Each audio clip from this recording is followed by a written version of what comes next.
नमस्कार दोस्तों, कैसे हैं आप सब। आई होप आप सबके बहुत ही अच्छे होंगे, मज़े से पढ़ाई कर रहे होंगे और बहुत ही इंजॉय भी कर रहे होंगे साथ साथ। तो दोस्तों, हम सभी की मुलाकात बहुत दिनों बाद हुई है, तो इन्हीं सही बातों को बढ़िया से ध्यान में रखते हुए मैं आपको क्लास 12th के स्पेशली हिंदी पढ़ाने जा रहा हूँ। और हिंदी में आपको सबसे फर्स्ट चैप्टर, अब देखिए क्लास 9th हो गया, 10th हो गया, 11th हो गया, 12th हो गया, या आगे आप जैसे जैसे हिंदी पढ़ते हुए चलिएगा तो वहाँ पे आपको दो अलग अलग पार्ट मिलेंगे। पहला आपको अलग क्या मिलेगा, गद्य खंड अलग रहेगा, जिसमें आपको कहानी से रिलेटेड सही बात बताई जाएगी। उसमें निबंध भी लिखा जाता है। मतलब सिंपल कहने का मतलब क्या हो कि गद्य खंड आपको अलग मिलता है, अलग पार्ट में रहेगा, और काव्य खंड का पार्ट अलग रहता है। काव्य खंड में सिर्फ आपको पोएट्री वाला पार्ट से मिलेगा, पोएम सब मिलेगा, जिसको हम लोग कविता बोलते हैं। उस सब का भी एक अपना ही मतलब होता है, उस सब का भी फील्ड अपना ही होता है अलग हिंदी के क्षेत्र में। तो चलिए दोस्तों, हम क्लास 12th का फर्स्ट जो चैप्टर है, पहला लेसन, उसका नाम है बातचीत। और बातचीत जो है निबंध के रूप में लिखा हुआ है, और इस निबंध के रूप में लिखे हुए हैं उनके रचनाकार कौन है, तो बालकृष्ण भट्ट है। देखिए दोस्तों, हम पढ़ाने से पहले एक बात आप सबको बतलाना चाहता हूँ। जो यहाँ पे आप लोग देख रहे हैं बोर्ड पर, एक माइंड मैप के तरह आपको कुछ नज़र आ रहा होगा बना हुआ। इसको क्या करे, सब कोई इस वीडियो को पहले पॉज करे और इसको बढ़िया से नोट कर लीजिएगा। इसको नोट करने के बाद आपको क्या होगा, ज़्यादा आपको इधर उधर भटकने की ज़रूरत नहीं पड़ेगी, क्योंकि इसमें एक माइंड मैप की तरह पूरा एक फॉर्मेट आपके लिए तैयार हम कर चुके हैं और करके लाए हैं पहले से। और इससे आपका ऑब्जेक्टिव जो है पूरा कंप्लीट हो जाएगा। और कोशिश करें आप लोग भी किसी भी सब्जेक्ट में माइंड मैप आप बना सकते हैं, तैयार कर सकते हैं। लेकिन माइंड मैप तैयार करने से पहले आपको थोड़ा मेहनत करना पड़ेगा, टाइम देना पड़ेगा, उसको विस्तार से आपको समझना पड़ेगा, पढ़ना पड़ेगा, तब जा करके आप एक शॉर्ट माइंड मैप तैयार कर सकते हैं। ठीक है दोस्तों, चलिए इसको नोट कर लीजिएगा, मेरी तरफ से रिक्वेस्ट रहेगा। तो चलिए हम लोग बातचीत चैप्टर स्टार्ट करते हैं। देखिए दोस्तों, बातचीत चैप्टर बालकृष्ण भट्ट लिखे हुए हैं। तो देखिए दोस्तों, बातचीत नाम से ही स्पष्ट पता क्या चलता है, बातचीत मतलब क्या। इस चैप्टर में हमको बातचीत के बारे में हर चीज़ बतलाए हुए हैं बालकृष्ण भट्ट जी, कि हमको मतलब बातचीत कैसे करना चाहिए, बातचीत का तरीका क्या होना चाहिए, उसका शैली क्या होना चाहिए, बातचीत का आधार क्या होता है, बेस क्या होता है। बातचीत से संबंधित इस चैप्टर में कुछ अलग एडिसन जैसे हो गया, बेन जॉनसन हो गया, उन सभी का भी अपना एक अलग मत है, उनका भी अपना एक अलग मानना है। वो सब भी क्या बोले हुए हैं इस बातचीत चैप्टर में, हम आपको विस्तार से धीरे धीरे डिटेल्स में बतलाने जा रहे हैं। तो आप लोग इस वीडियो में बने रहें और बढ़िया से सुनते रहें, देखते रहें। तो देखिए दोस्तों, बातचीत, अगर मान लेते हैं हम में वाक शक्ति नहीं होती, कहने का मतलब बोलने की क्षमता नहीं होता, शक्ति नहीं होता, तो क्या हम किसी से बातचीत कर पाते? कभी बातचीत नहीं कर पाते। और हम सब कोई थोड़ा सा सोचिए, दिमाग लगाइए, अगर हम बातचीत नहीं कर पाते किसी अन्य व्यक्ति से या किसी से भी, तो क्या हम अपने आप को विकास कर पाते? क्या कभी हम विकास नहीं कर पाते, हम कभी आगे बढ़ नहीं सकते। थोड़ा सोचिएगा सब कोई कि हम में अगर बोलने की शक्ति नहीं होती, वाक शक्ति नहीं होती, तो क्या यह दुनिया चल पाता? क्या नहीं चल पाता, बढ़ नहीं पाता। अगर मान लेते हैं मेरे पास कुछ प्रॉब्लम होगा, कष्ट क्लेश होगा, उसको शेयर करना, बोलने से ही आप अच्छा शेयर कर सकते हैं। लेकिन बहुत ऐसे भी स्टूडेंट होंगे जो सोच रहे हो कि बोलने के अलावा हम इशारा से भी तो शेयर कर सकते हैं। बिल्कुल कर सकते हैं, लेकिन इशारा से शेयर करने में आपको उतना अच्छा से नहीं बनेगा जितना आप बातचीत के जरिए आप निकाल सकते हैं। और ऐसा माना जाता है कि जब तक आप बातचीत नहीं कीजिएगा किसी अन्य व्यक्ति से, तब तक आप अपने अंदर का जो गुण होता है, क्वालिटी होगा, वह आपको कोई पहचान नहीं पाएगा कि इसके अंदर क्वालिटी है या नहीं है। मतलब इस व्यक्ति का किस तरह का है, इसका बोलने का किस तरह का शैली है, इसका मतलब शिष्टाचार क्या है, हर चीज़ आपको पता चल जाता है बातचीत के जरिए। ऐसा ही माना जाता है कि धुआं मवाद से होता है, बातचीत के जरिए वो सभी उड़ जाता है। कहने का मतलब क्या हुआ कि अगर मान लेते हैं आप बातचीत नहीं किसी से कर पा रहे हैं, इसका मतलब है क्या, आपके अंदर एक डर बना हुआ है। तो उन्हीं को बोला गया है क्या बातचीत इस चैप्टर में बालकृष्ण भट्ट, कि जब तक आप बोलिएगा नहीं तब तक आप आगे नहीं बढ़ सकते हैं। आप देखते होइएगा गांव देहात हो गया या शहर टाउन या कहीं भी बातचीत, देखिए एक यहाँ पे बोले हुए हैं एडिसन। एडिसन का मानना क्या है कि बातचीत जो है ना, सच्ची बातचीत सिर्फ दो व्यक्तियों के बीच हो सकती है। या आप लोग भी गौर किए होइएगा, थोड़ा सा एक आप लोग दिमाग लगाइए। आप जब भी दो दोस्त बैठे रहते हैं और बातचीत करते हैं तो वहाँ पे क्या होता है, आप अपनी बात उनको बतलाते हैं और वह क्या करते हैं, अपनी बात आपको बतलाते हैं। वहाँ पे चल क्या रहा होता है, या तो आप दोनों अपने बारे में बातचीत कीजिएगा, नहीं तो किसी अन्य के बारे में आप क्या कर रहे होते हैं, बात का शेयर कर रहे होते हैं। अगर मान लेते हैं उस दो व्यक्ति के बीच में तीसरा व्यक्ति आ गया, तो देखिए तीसरा व्यक्ति के आने से कुछ ना कुछ इम्पैक्ट जरूर पड़ेगा। कहने का मतलब कुछ ना कुछ असर जरूर पड़ेगा हम दोनों के बीच जो बातचीत हो रही थी। क्या हो सकता है, जो हम बातचीत कर रहे थे पर्सनल भी हो सकता है, तो उस पर्सनल बातचीत को क्या कर सकते हैं, आप टाल सकते हैं, टाल करके निकल सकते हैं। आप खुद ये सब आप जरूर किए होइएगा, क्योंकि आप लोग पढ़ते हैं, आप लोगों के भी दोस्त कहीं ना कहीं जरूर होंगे। तीसरा व्यक्ति के आने के बाद कुछ ना कुछ तो प्रभाव तो पड़ ही जाता है। अगर मान लेते हैं 3 व्यक्ति अब आ गए, तो तीसरा व्यक्ति भी आपसे कुछ बातचीत करेगा। अब तीसरा व्यक्ति जो बातचीत आपसे करेगा उसमें अब कुछ ना कुछ आपको जरूर डिफरेंस आ जाएगा, कुछ ना कुछ अंतर जरूर आपको देखने को मिलेगा, सुनने को मिलेगा। जो पहले आप बातचीत कर रहे थे दो व्यक्ति अपने आसपास आपस में, वो अब तीसरा व्यक्ति के आने के बाद आप नहीं कर सकते हैं, हो ही नहीं पाएगा आपसे। अगर तीसरा व्यक्ति के बाद चौथा व्यक्ति एक और उस झुंड में चले आए, उस ग्रुप में चले आए, फिर भी क्या हो जाएगा, चौथा व्यक्ति का आने पर भी कुछ न कुछ बात में डिफरेंस जरूर आएगा। और हो सकता है वह बातचीत कुछ आगे तक ना बढ़ करके अगर कुछ और आ जाए तो हो सकता है बातचीत हो ही ना, ऐसा भी हो सकता है। तो देखिए सिंपल कहने का मतलब क्या हुआ, आप अपनी बातचीत की शैली को अच्छा बनाइए। आप जब तक आप अपनी बातचीत की शैली को अच्छा नहीं बनाइएगा तब तक आप आगे नहीं बढ़ सकते हैं। चाहे आप कितना भी कुछ भी कर लीजिए, पढ़ लीजिए, लिख लीजिए या कुछ भी कर लीजिए, जब तक आपको बातचीत करने का तरीका पता नहीं होगा, रियल तरीका क्या है, तब तक आप कुछ भी नहीं कर सकते हैं। खास करके यह जो मॉडर्न युग है इसमें खास करके।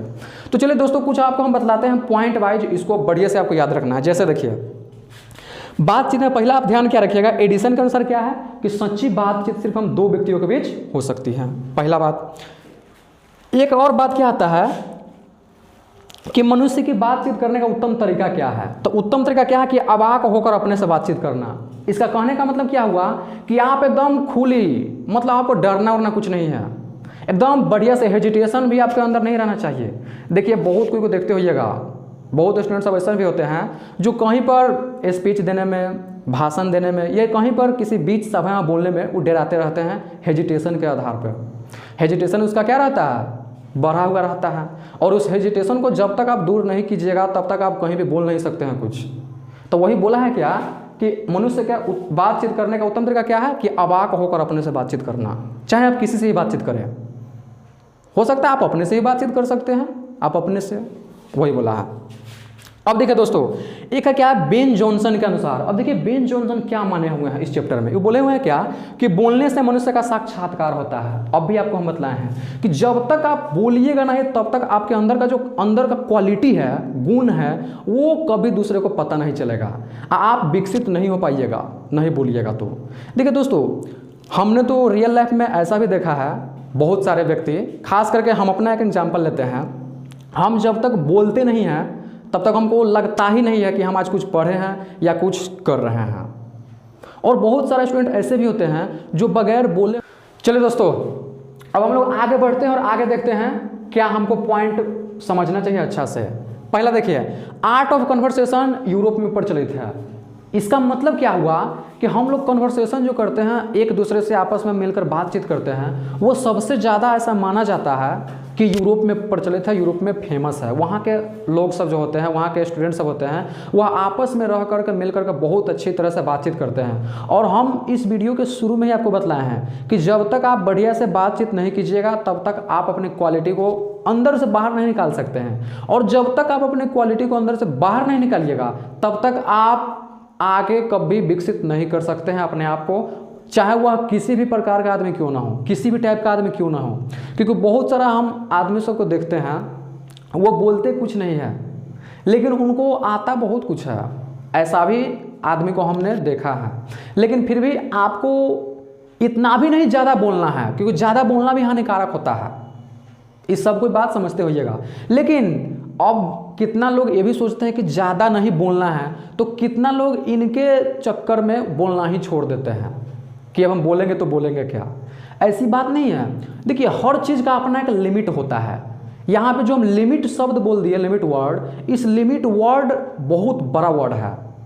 आप क्लास 11th में आइएगा, या 11th में क्या, आप तो क्लास 12th के स्टूडेंट है, या हो सकते हैं अन्य किसी क्लास के स्टूडेंट हो सकते हैं। क्लास 11th में मैथमेटिक्स में लिमिट नाम का चैप्टर है, बहुत इंपॉर्टेंट चैप्टर है। आप लिमिट वर्ड का असली मतलब क्या होता है, रियल में वैल्यू, वो लिमिट चैप्टर में आप जानिएगा। इसलिए फिर भी थोड़ा सा आपको हम बतलाना चाहेंगे इस चैप्टर के जरिए कि लिमिट का मतलब यहाँ पर क्या बोलना चाह रहे हैं हम यह बोलना चाह रहे हैं कि आप बातचीत कीजिए बढ़िया से, मतलब एक लिमिट भर, एक रेंज में। ये नहीं कि हमको बातचीत करना है इसी रेंज में तो आप रेंज से बाहर चलेगा, नहीं, आप रेंज में रह के बातचीत कीजिए, ठीक है। चलिए अब देखिए आर्ट ऑफ कन्वर्सेशन को हम लोग हिंदी में सुहृद गोष्ठी भी कहते हैं। ये भी आप याद रखिएगा, क्योंकि बहुत सारे बच्चे लोगों को ये मालूम नहीं रहता है। और ऑब्जेक्टिव जो खास करके यहाँ पे बनाया गया है माइंड मैप के तरह, पूरा किताब के अंदर से ही बनाया गया है, ठीक है।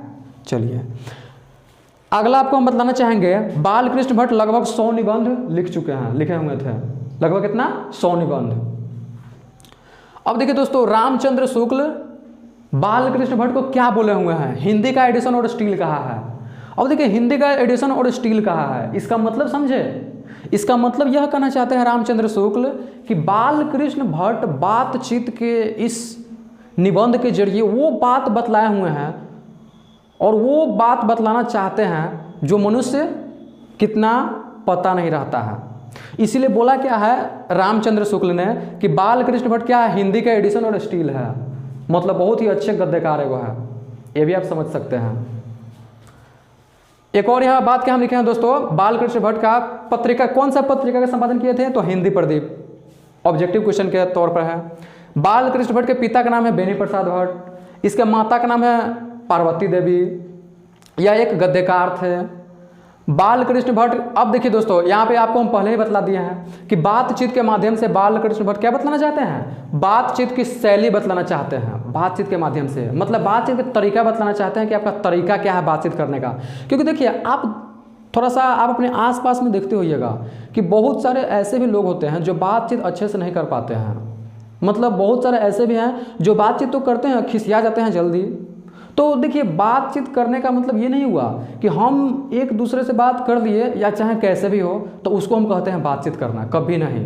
बातचीत कभी भी कीजिए तो बढ़िया से कीजिए, अपना तरीका से कीजिए, क्योंकि बहुत सारे ऐसे भी लोग होते हैं जिनको बातचीत करने का हुनर होता है, बहुत अच्छा होता है, बातचीत करने का तरीका बहुत अच्छा उसको आता है, लेकिन वह जानबूझकर बातचीत कितना अच्छा से कितने लोगों से नहीं कर पाते हैं, ठीक है। तो मेरा मतलब ये नहीं है कि बातचीत आप एक दूसरे को कहिए कुछ बोलिए तभी उसको बोलते हैं बातचीत करना, नहीं। आप बातचीत किसी से करते हैं तो आपका शैली क्या है उस पर डिपेंड करता है, आपके अंदर का क्वालिटी क्या है उस सब पर डिपेंड करता है आपका बातचीत करना। इसीलिए कभी भी आप किसी से बातचीत करें तो इन सभी बातों को अवश्य ध्यान रखें, ठीक है दोस्तों। चलिए बालकृष्ण भट्ट किस युग के कवि हैं, तो भारतेंदु युग के कवि हैं, ये भी आपको ध्यान रखना है, बहुत ज़्यादा इंपॉर्टेंट है यह सब। बाकी इधर आपको हम सब बतला चुके हैं दोस्तों। इनके यह बालकृष्ण भट्ट रचनाकार किस काल के रचनाकार है, तो आधुनिक काल के रचनाकार है, ठीक है दोस्तों।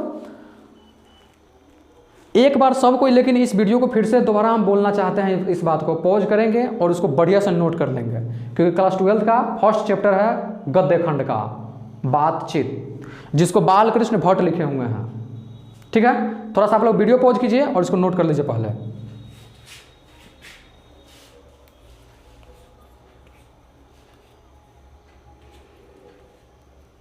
चलिए दोस्तों, हमको जहाँ तक लगता है आप लोग नोट कर लिया होइएगा। तो दोस्तों यह हिंदी का फर्स्ट चैप्टर था बातचीत। इसमें खास करके बातचीत जो नाम यहाँ पे लिखा हुआ है, इस चैप्टर में सिर्फ बातचीत के बारे में ही बतलाया गया है कि आपको बातचीत किस ढंग से किस तरीके से करना चाहिए। बातचीत भी अलग अलग प्रकार का होता है। जैसे मान लेते हैं, अब मान लेते हैं दो दोस्त आपस में बैठा हुआ है, तो दो दोस्त आपस में बैठ करके बातचीत करेगा तो वह अपने ही बारे में कुछ ना कुछ बातचीत करेगा। मतलब उसका कहने का मतलब मेरा यह है कि अगर दो फ्रेंड आपस में बातचीत कर रहा है तो फ्रेंड से रिलेटेड ही बातचीत होगा। चाहे वह अगर मान लेते हैं 5 क्लास का 2 स्टूडेंट है तो वह पढ़ाई से रिलेटेड बातचीत करेगा, स्टूडेंट है तो, चाहे वह जो इस प्रकार का ही बातचीत हो, पढ़ाई से रिलेटेड बात हो सकता है। तो यह हो गया बच्चा का अपना बातचीत, स्टूडेंट का बातचीत। अगर मान लेते हैं बातचीत स्टूडेंट के स्थान पर किसी घर के सदस्य बातचीत कर रहे हैं, अगर मान लेते हैं आपके पिताजी हो सकते हैं, आपके मम्मी जी हो सकते हैं, मतलब घर के किसी भी मेंबर को बात हम कर लेते हैं। अगर घर के मेंबर मान लीजिए बातचीत कर रहे हैं आपस में, तो वहाँ पे आप ये नहीं सोचिएगा कि बातचीत वहाँ पे हो रहा है तो पढ़ाई लिखाई का ही बात हो सकता है, नहीं, वहाँ पे घर के जो मेंबर है तो समझिएगा क्या, वहाँ पे बातचीत कुछ घर का अपना अलग भी हो सकता है, घर से रिलेटेड भी हो सकता है बातचीत। आप लोग देखे होइएगा सास बहू में जब बातचीत होता है, आप ये भी देखे होइएगा झगड़ा वगैरह सब होता रहता है, उनमें भी देखे होइएगा बातचीत किस तरह का होता है। वहाँ पे आपको बातचीत का शैली क्या है, ढंग क्या है, वहाँ पर आपको पता चलेगा। मेन आपको अगर बढ़िया से अगर मान लेते हैं चेक करना है किसी का बातचीत करने का तरीका, आप उससे भी पता कर सकते हैं कि इसका बातचीत करने का तरीका क्या है। वहाँ पर भी क्या होता है, अगर मान लेते हैं दो व्यक्ति आपस में झगड़ा करता है तो बोलता ही तो है, अगर बोलेगा नहीं तो झगड़ा झंझट में एक दूसरे को कैसे कुछ कह पाएगा। आप कुछ मान लेते हैं कह नहीं पाएगा तो झगड़ा हुआ है कि नहीं पता चलेगा, कभी पता नहीं चलेगा। इसीलिए एक बात हम शुरू में ही बताया है कि जब तक आपका वाक शक्ति नहीं होगा, बोलने का जो शक्ति नहीं होगा, तब तक आप अपने को तो कुछ बतला ही नहीं सकते हैं, इस दुनिया को भी आप कुछ नहीं कह सकते हैं, और यह दुनिया भी आगे नहीं बढ़ सकती है। तो देखिए दोस्तों, इस वीडियो में आपको हम कुछ पॉइंट्स से बतलाए हैं और कुछ ऐसे बात भी बतलाए हैं, लेकिन इसमें क्वेश्चन भी आता है हिंदी अगर किताब में कि यदि हम में वाक शक्ति नहीं होती तो यह दुनिया कैसा होता, सबसे फर्स्ट क्वेश्चन। तो देखिए दोस्तों, यदि हम में वाक शक्ति नहीं होती तो दुनिया कैसा होता, यह बात सब कोई सोच सकते हैं। पहला बात क्या सोच सकते हैं कि मान लेते हैं मेरे पास वाक शक्ति नहीं होता, मतलब बोलने का क्षमता कैपेसिटी नहीं रहता, तो पहला बात क्या होता, यह पूरा दुनिया गूंगा रहता। कहने का मतलब क्या हुआ, कोई कुछ बोल नहीं सकता था क्योंकि हमारे पास शक्ति ही नहीं रहता। पहला बात तो हो गया गूंगा रहता। दूसरा बात क्या हो सकता है, अगर गूंगा रहता तो हम अपनी समस्या को, कष्ट क्लेश को एक दूसरे के साथ शेयर अच्छा से नहीं कर पा सकते हैं, कर ही नहीं सकते हैं जब तक बोलेंगे नहीं तब तक। और मान लेते हैं हम अपने प्रॉब्लम को, समस्या को एक दूसरे के साथ शेयर तब तक नहीं करेंगे, तब तक मेरा उस समस्या जो होगा वो अच्छा सा समाधान उसका नहीं हो सकता है। और समस्या का समाधान अगर नहीं हो पाएगा अच्छा से, तो आप खुद से सोचिए, इस तरह से प्रॉब्लम आपको हो सकता है, और ज़रूरी थोड़े है कि आपको प्रॉब्लम जो है वो दूसरा को भी हो सकता है उसका कोई अलग प्रॉब्लम। देखिए दोस्तों, लाइफ में प्रॉब्लम आता ही रहता है, चाहे आप कितना भी कुछ भी कर दीजिए, प्रत्येक व्यक्ति के पास प्रॉब्लम आता है। जब तक प्रॉब्लम, समस्या नहीं आएगा तब तक क्या हम लोग आगे बढ़ सकते हैं। प्रॉब्लम आता है तभी भी क्या करते हैं, उससे हम कुछ सीखते हैं। प्रॉब्लम नहीं रहेगा, दुनिया फिर आगे नहीं बढ़ेगा। बात यह भी है, प्रॉब्लम को देख करके ही काम किया जाता है कि क्या मेरा प्रॉब्लम है, क्या हम में कमी क्या है। आपका कमी पता नहीं चलेगा जब तक आप बातचीत नहीं कीजिएगा तब तक। यह बात भी होता है, आपका हुनर क्या है बातचीत करने का, सिंपल। तो यह बात आप सोच सकते हैं, खुद सोच सकते हैं। हमारा दुनिया आगे विकसित नहीं कर पाता, हमें अगर बातचीत करने की वाक शक्ति नहीं होती तो हमारा दुनिया का विकास नहीं कर पाता। हमारा जो युग, मॉडर्न युग अभी जो आप देख रहे हैं, यह इस समय तक ऐसा नहीं हो पाता अगर हम में वाक शक्ति नहीं होती तो। जितना भी आप देखते हैं आँख से, पूरा दुनिया में जितना भी चीज़, जितना भी संचार व्यवस्था, कम्युनिकेशन से लेकर के जितना भी आप लिविंग थिंग्स सब देखते हैं, नॉन लिविंग थिंग्स, वो सब आप कुछ अच्छा से सोच नहीं सकते थे कि इतना चीज़ रहता हमारे दुनिया में या हमारे कंट्री, हमारे देश में। ये सब में कहीं ना कहीं हमारे वाक शक्ति का बहुत ज़्यादा योगदान है। आप जितना सोच रहे हैं उससे कहीं ज़्यादा योगदान है। ठीक है दोस्तों, इसी तरह कुछ और क्वेश्चन एक जैसे और आपको बतलाते हैं। एक क्वेश्चन और दिया हुआ है किताब में कि इस बातचीत चैप्टर में एडिसन और बेन जॉनसन का क्या मानना है। बहुत सिंपल हम बतला दिए हैं, यहाँ पर लिखे भी हुए हैं कि बेन जॉनसन का क्या मानना है कि बोलने से मनुष्य का साक्षात्कार होता है, और एडिसन का क्या मानना है कि सच्ची बातचीत सिर्फ दो व्यक्तियों के बीच हो सकती है। ये आप खुद से लिख सकते हैं, और इस पर हम चर्चा कर चुके हैं डिटेल्स में, बढ़िया से उसको देखिएगा, पहले कर लिए हैं। ठीक है दोस्तों, तो चलिए ये था हमारा क्लास 12 का बातचीत नामक चैप्टर। इसी तरह से हम आपको हिंदी हो गया, संस्कृत हो गया या साइंस हो गया, धीरे धीरे वीडियो हम बनाते रहेंगे। तो आप लोग इसको बढ़िया से वीडियो को शेयर करें, और इस वीडियो में क्या करें, लाइक करना पहला बात ना भूलें, और इस चैनल को सब्सक्राइब करना भी ना भूलें। इस चैनल का नाम है CIC कॉमर्स। ठीक है, तो चलो दोस्तों, हम लोग मिलते हैं, फिर से मिलेंगे नेक्स्ट लेक्चर में। तब तक के लिए ओके बाय।